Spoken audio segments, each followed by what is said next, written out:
Oh, ini biasa. Kalau seorang alim, seorang imam memiliki fatwa-fatwa yang mereka tidak cocok, mereka akan bersikap seperti itu. Selalu. Yang namanya orang-orang yang mengikuti hawa nafsu selalu akan menolak fatwa ulama dengan berkata terpengaruh orang sekitarnya, sahabat-sahabatnya. Padahal yang namanya alim memiliki sifat-sifat keilmuan yang tinggi, maka mereka enggak akan mudah terpengaruh tanpa hujjah, enggak akan mudah menerima pendapat siapapun tanpa dalil. Itu ulama. Kalau tidak demikian, tidak ada perintah dalam Al-Quran untuk bertanya pada ulama. Kalau ulama gampang dipengaruhi orang lain, nggak akan mungkin Allah katakan fas'alu ahla dzikri in kuntum la ta'lamun, nggak akan. Allah katakan fas'alu ahla dzikr in kuntum la ta'lamun. Tanyakanlah pada mereka yang ahlul ilm, yang ahli. Karena Allah tahu merekalah orang yang kokoh, jibal, seperti gunung. Dikatakan oleh Hudzaifah bin Yaman radhiyallahu taala anhu, "Mal khamr sirfan bi adhaba al-uqul min an-nas min al-fitnah." Atau kama qala radhiyallahu taala anhu, sungguh tidaklah khamr lebih menghilangkan akal daripada fitnah yang menimpa kaum muslimin. Artinya ketika fitnah itu datang, akal-akal kaum muslimin tiba-tiba hilang seperti mabuk, seperti khamr, bahkan khamr tidak lebih menghilangkan akal daripada fitnah. Orang-orang dalam fitnah dikatakan irtabasal amr, perkaranya jadi samar, tidak jelas, perkaranya jadi kabur. Orang yang alim tiba-tiba menjadi bodoh. Orang yang dikatakan seorang ustaz kibar tiba-tiba menjadi jahil. Orang yang dikatakan tokoh ulama tiba-tiba menjadi dungu, tidak mengerti bagaimana dia berbuat. Dan terjadi orang-orang yang diulamakan tumbang satu persatu. Dan terjadi apalagi yang di bawahnya, fitnah yang menggoncangkan sekian banyak ahlu sunnah, padahal perkaranya perkara yang sederhana, perkara yang sudah dibahas sekian lama. Tahdzir, peringatan dari bahaya ahlul bid'ah sudah sekian kali dibahas, entah berapa kali tidak terhitung. Ahlul bid'ah yang paling mengerikan adalah Syiah Rafidhah. Kok bisanya mereka menyatakan saudara kami, bersama kami, kita saling tolong menolong.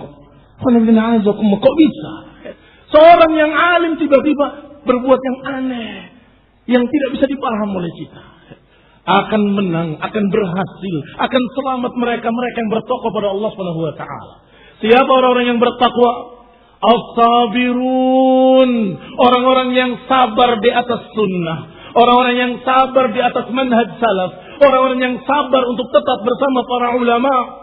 Mereka lah orang-orang yang tegar menghadapi fitnah. Karena fitnah idza aqbalat arafaha al-ulama wa idza adbarat arafaha al-juhala. Fitnah ketika datang diketahui oleh para ulama. Orang jahil tidak mengerti.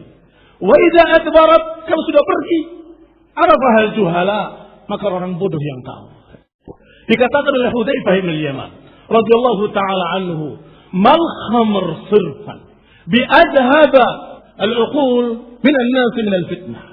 Atau kama qala radhiyallahu taala anhu, sungguh tidaklah khamr lebih menghilangkan akal daripada fitnah yang menimpa kaum muslimin.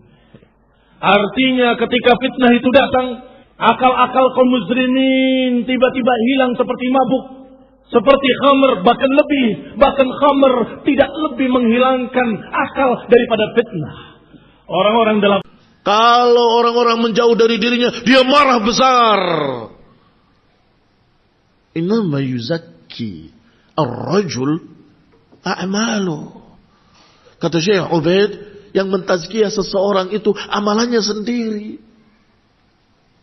Kalau amalan dia baik, saleh, mukmin, taqi, ikhlas lillah wa fillah, tawadhu', otomatis manusia akan mengenali siapa dia dan akan mendekatinya. Dan kalau amalannya jelek, orang-orang akan menjauh dari dirinya. Wala yalumanna illa nafsah. Maka jangan salahkan kecuali dirinya sendiri. Siapa yang menimba ilmu, mencari ilmu, bertanya para ulama, menimba ilmu dari alim tertentu, karena ingin menang-menangan, karena ingin memalingkan wajah-wajah manusia pada dirinya, adkhalahu Allahun nar, Allah akan masukkan dia ke dalam neraka.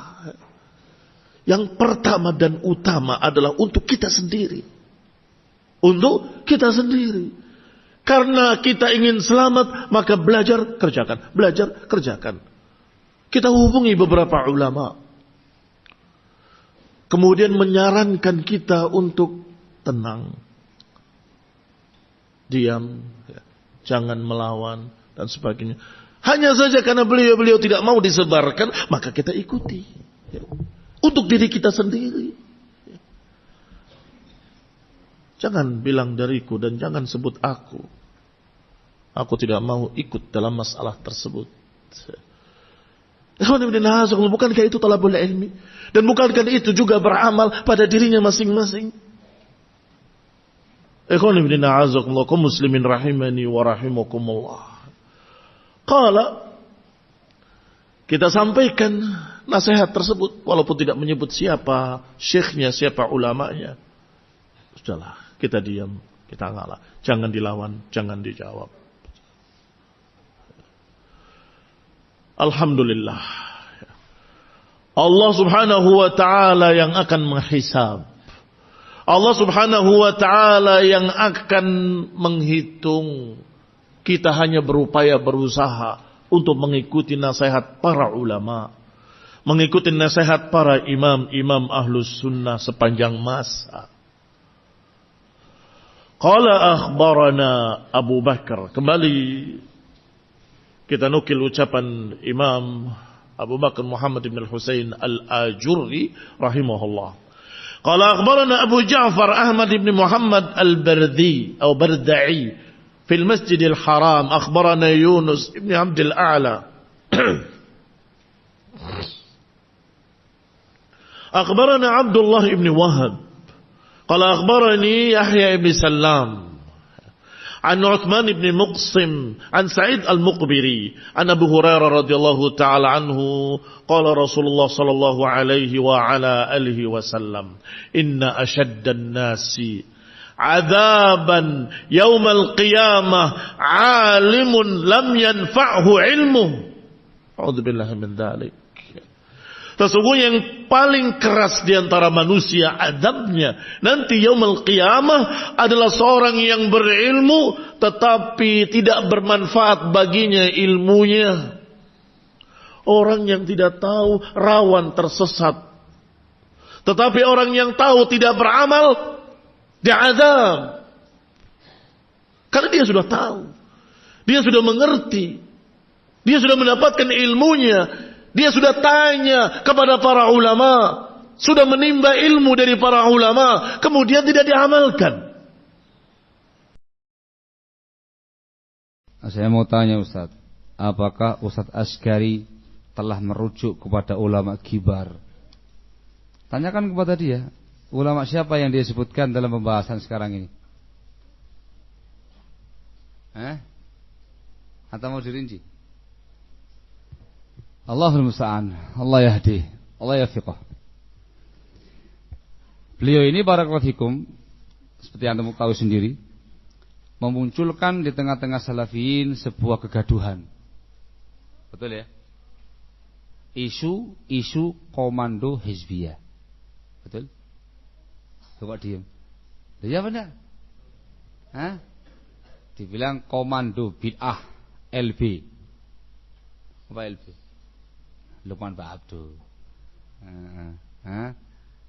Itu yang disebarkan sana kemari. Antum pernah dengar ulama siapa yang dia sebutkan? Fatwa ulama mana yang dia sampaikan untuk mengklaim ini komando hizbiyah? Coba dia. Ayuhan nas. Pernah dengar? Ya apa sih antum ini? Tak pikir nanya ngikuti perkembangan. Tak dengar enggak? Misalkan mengatakan, ini saya tanyakan langsung kepada Syekh Rabi bin Hadi, kepada Syekh Fulan, kepada Syekh Alan. Ini bertanya begini. Ini hizbiyah. Ada teks fatwanya para ulama? Kok diem dah? Katanya kembali pada para ulama. Yang jujur dong. Jawabannya tidak ada. Tidak ada. Tidak ada ya. Dia bikin kegaduhan dan tidak menyebutkan nama syekhnya. Ketika dia mau bikin sebuah muhadharah di BPP, ya, Taib, pasca mahatnya ada huru hara, dia bikin judul apa? Di bawah naungan apa? Di bawah bimbingan ulama. Yang dibicarakan di situ terkait dengan masalah komando hizbiyah, imarah hizbiyah dan segala macamnya terkait dengan kita yang dikatakan sebagai demikian, Ahlussunnah wal Jamaah Salafiyin. Adakah dia menyebutkan dalam muhadharahnya itu satu syekh yang bersama dengan dia? Tidak. Hanya mengatakan ada syekh yang biasa muamalah dengan masyayikhul kibar. Ada seorang syekh yang biasa ketemu dengan para ulama kibar. Syekh siapa? Nanti akan saya sebutkan. Tidak muncul namanya di situ. Ini sudah bikin kegaduhan ya. Pada muhadharah yang kedua di Muqaddimah dia mengatakan syekh yang tadi dimaksud meminta dia diam dalam masalah ini, jangan membicarakan di forum. Suruh diam. Tapi di tengah sampai akhir ngomong lagi. Bicara lagi tentang masalah ini. Dan tidak juga menyebutkan nama syekhnya.